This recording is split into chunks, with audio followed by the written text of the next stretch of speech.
Picture this. You are 67 years old, sitting at a little plastic table on a covered balcony in Tagaytay, rain ticking against a corrugated roof, a mug of coffee going cold beside your hand. Down the hill, the clouds keep opening and closing over Tall Lake like curtains. Somewhere on the road below, a tricycle coughs to life. Somebody is frying garlic in the next building. And for the first time in maybe 3 years, you are not afraid to check your bank account. That last part is the part I still have trouble saying out loud. 3 years ago, I had a house in Ohio, 2 cars in the driveway, a retirement account I thought was enough, and a wife I had been married to for 36 years. Today, I live in a one-bedroom apartment in the Philippines and own less than I did when I was 40, and I have never felt richer. I know how that sounds. Believe me, I know. If you had told me at 64 that I would lose my marriage, sell what was left of my life, and end up 12 time zones away eating breakfast beside a volcano, I would have asked what kind of medication you were on. My name is Daniel Mercer. I am 67 years old. I grew up outside Dayton, Ohio, and spent 39 years working in commercial HVAC. I started as the guy hauling equipment and crawling through hot ceilings. By the end, I was a service manager with bad knees, a company truck, and enough seniority that nobody called me after 10 at night unless something was really burning. I was not rich. I was careful. There is a difference. I put money into my 401k. I paid extra on the mortgage when I could. I drove cars until the doors rattled. My wife, Ellen, handled most of the household bills, and I handled the long-term stuff. That was our arrangement. I thought it worked. Then, one Sunday afternoon, she sat across from me at our kitchen table and said, "I don't want to do this anymore.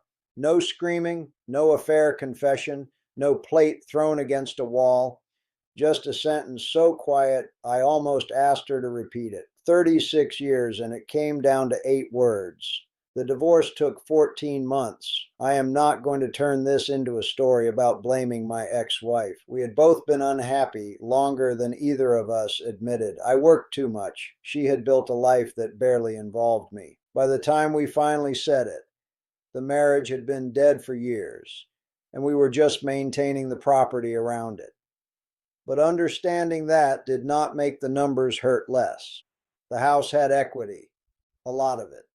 But after the mortgage payoff, repairs, realtor fees, legal bills, and the division of assets, what looked like a comfortable retirement became a much smaller pile of money. Then came the pension adjustment. Then the retirement account split. Then the cost of renting a place on my own for the first time since I was 30. I remember sitting in a furnished apartment outside Cincinnati with a yellow legal pad and a calculator. My rent was $1,640 a month. Utilities were another couple hundred. Health insurance before Medicare had eaten me alive, and even after Medicare started, I still had supplements, prescriptions, dental work, car insurance, groceries, gas, and everything else that somehow never shows up when you imagine retirement. I wrote one number at the bottom of that legal pad, $3,870. That was what I was spending every month just to live a life I did not even like anymore. $3,870, and that was before anything went wrong, before a transmission died, before a crown cracked, before a refrigerator quit, before one of my kids needed help. I had always pictured retirement as freedom. What I had was a countdown. The worst part was not losing the house. It was losing the version of myself that came with it. I had been a husband, a homeowner, the dad with the garage full of tools, the guy who smoked ribs on Sundays and knew which neighbor had a ladder tall enough to reach the second-story gutter. Suddenly, I was the 64-year-old man in apartment 2B who ate rotisserie chicken over the sink because there was no reason to set the table. My daughter Megan tried to help. She and her husband had a finished basement, and she told me I could stay as long as I wanted. I lasted 11 weeks. They were kind to me. That almost made it worse. You know that feeling when people start lowering their voices around you? when everybody's trying so hard not to make you feel like a burden that you can feel exactly how much of a burden you are. I would hear my grandkids upstairs getting ready for school. I would wait until the kitchen was clear before making coffee. I kept my toiletries in a little plastic basket, even though Megan told me not to. I folded the blanket on the basement couch every morning like I was checking out of a motel room. One night I heard Megan and her husband talking upstairs. They were not arguing about me. They were not even complaining. Her husband just asked, "Do you know how long your dad thinks he's staying?" That was it. A fair question, a normal question. But I lay awake until 3 in the morning staring at the basement ceiling. The next morning I found another apartment. For almost a year, I tried every version of the sensible American retirement plan I could think of. I looked at smaller towns in Indiana and Kentucky. I priced manufactured homes. I toured 2 retirement communities and left both of them feeling 10 years older. I considered moving closer to my son in North Carolina, but the rents there were not much better, and I did not want to become a problem he had to solve too. I cut expenses until there was almost nothing enjoyable left to cut. No cable, cheap phone plan, store brand groceries. I stopped eating out unless one of my kids invited me.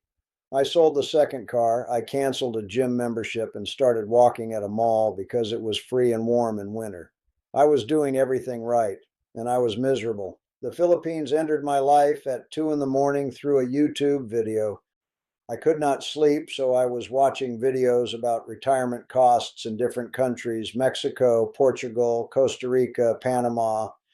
Then some gray haired American guy came on my screen talking about renting an apartment in the Philippines for less than $600 a month. I almost clicked away.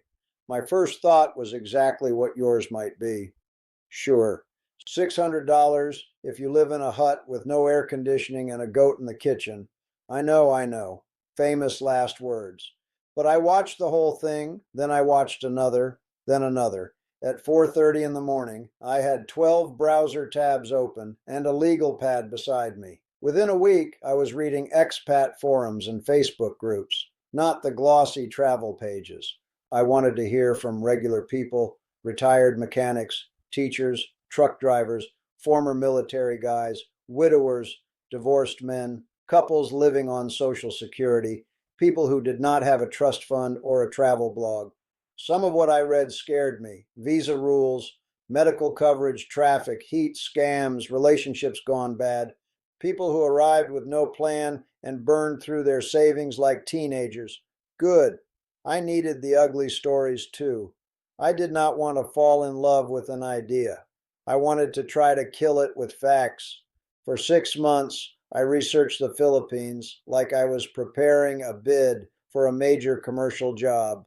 I made spreadsheets, I compared cities, I priced flights, I looked at hospital locations, I read about banking, SIM cards, transportation, rainy seasons, power outages, tourist visa extensions, and what it actually costs to live if you are not pretending every day is a vacation.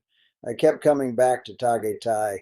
It was cooler than Manila, green, high enough that the evenings could actually feel comfortable, close enough to major services that I would not feel isolated. And every video seemed to show the same strange combination of busy roads, little neighborhood stores, restaurants, fog, flowers, and that enormous view toward Tal. Still, I did not sell everything and jump on a plane. I booked 30 days. That was my deal with myself. 30 days. No romance, no property, no loans to anybody, no big decisions. I would rent a furnished place, live normally, and see if I hated it. I landed in Manila exhausted and suspicious. The first thing I remember is the heat when the airport doors opened. It wrapped around me like somebody had thrown a wet blanket over my shoulders. Then the noise, horns, engines, people calling out, cars stacked in lanes that did not seem to be lanes at all. I thought, Daniel, you have made a terrible mistake. Then the car climbed toward Tagaytay. The air changed before I expected it to. Not cold, but softer. The city thinned out. I saw roadside fruit stands, concrete houses painted colors my neighborhood association back home would have rejected in a heartbeat. Little bakeries, sorry stores, motorcycles everywhere. My first apartment was near the Olivares area. Small place, one bedroom, tile floors, basic kitchen, tiny balcony. The furniture did not match. The shower pressure was unpredictable. I loved it. The rent was 28,000 pesos a month, roughly $500 at the time. 28,000 pesos, about $500. I kept staring at that number because I was used to paying more than 3 times that for an apartment I did not even want to be in. My first week, I made every mistake a new arrival can make without causing permanent damage. I overpaid for a couple of tricycle rides. I bought too many imported groceries because I was nervous about unfamiliar food. I tried to schedule my day like I was still in Ohio and got irritated when things moved at a different pace. Then, little by little, I stopped fighting the place. I learned where to buy fruit. I found a laundry shop where the woman at the counter started recognizing me by the second week. I discovered that I liked Bulalo far more than a man with my cholesterol probably should. I started buying coffee in the morning and sitting where I could see the fog lift. One afternoon, I went to Mahogany Market because somebody online told me it was where you went for beef and vegetables. I remember standing there watching vendors call to customers while rain hammered the metal roof. I bought more produce than I could carry comfortably. A younger man at one of the stalls laughed at the way I had loaded the bags and helped me reorganize everything so the handles would not cut into my fingers. It was nothing, 10 seconds of kindness. But I had been lonely long enough that nothing felt like something. That is hard to admit. Back home, people loved me. My children loved me. My grandchildren loved me. But everybody had a schedule. Everybody was rushing. Every interaction had a start time and an end time. In Tagaytay, I began having little conversations I had not planned with a security guard, with a coffee vendor, with a neighbor who wanted to know why I walked every morning even when it rained. Nobody knew me as the divorce guy. Nobody knew what I had lost. I was just Daniel. By day 23, I knew 30 days was not going to be enough. I extended the stay. Then I went home for 3 months and did the hardest part. I decided whether this was an escape or a plan. I talked to my kids. Megan cried. My son thought I was having some kind of delayed midlife crisis, which I told him would technically be a late life crisis.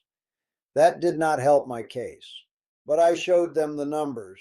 Back in Ohio, I was spending close to $3,900 a month. In Tagaytay, even allowing myself a comfortable apartment, eating out several times a week, local transportation, private medical visits, visa expenses, and a generous cushion, I could live on far less. Not free, not dirt cheap, far less. That difference changed everything. The important part was not that I could spend more, it was that I could stop being afraid of spending at all. There is a kind of poverty that has nothing to do with your actual bank balance. It is when every purchase feels dangerous, when replacing your shoes feels irresponsible, when dinner with friends becomes a calculation, when your savings stop feeling like money and start feeling like a wall that gets shorter every month. That was how I had been living. Moving did not make me wealthy. It made the wall stop shrinking so fast. I sold most of what I had left. Tools went to my son, family things went to Megan. I kept one suitcase of clothes, a smaller suitcase of documents and electronics, and a box of photographs that I eventually scanned because hauling old photo albums across the Pacific is exactly as impractical as it sounds. When I came back to the Philippines, I did not feel brave. I felt terrified. There is a moment after the excitement wears off when you realize nobody is forcing you to stay. You can get on a plane. You can go back. And if you do, everybody will understand. That is when I decided to give it one full year. A year turned into 2. I am not going to sell you a fantasy. The Philippines can frustrate me, Traffic can eat an afternoon. Some paperwork feels like it was designed by 5 different committees who never spoke to each other. Imported products can be expensive. I miss good deli sandwiches more than a reasonable adult should. I have had stomach trouble, missed family birthdays, dealt with internet outages, and spent Christmas morning looking at my grandchildren through a phone screen. There are days I feel every one of the 8,000 miles between me and Ohio. And yes, I have met foreigners here who made terrible decisions, men who treated every friendly person like a future spouse, men who loaned money they could not afford to lose, men who bought into businesses they did not understand, men who arrived angry at America and somehow managed to stay angry in paradise. I did not want to become one of them, so I built rules. I rent. I do not pretend I understand every local business opportunity. I keep most of my savings where I understand the banking system. I carry health coverage. I keep an emergency flight fund that I do not touch.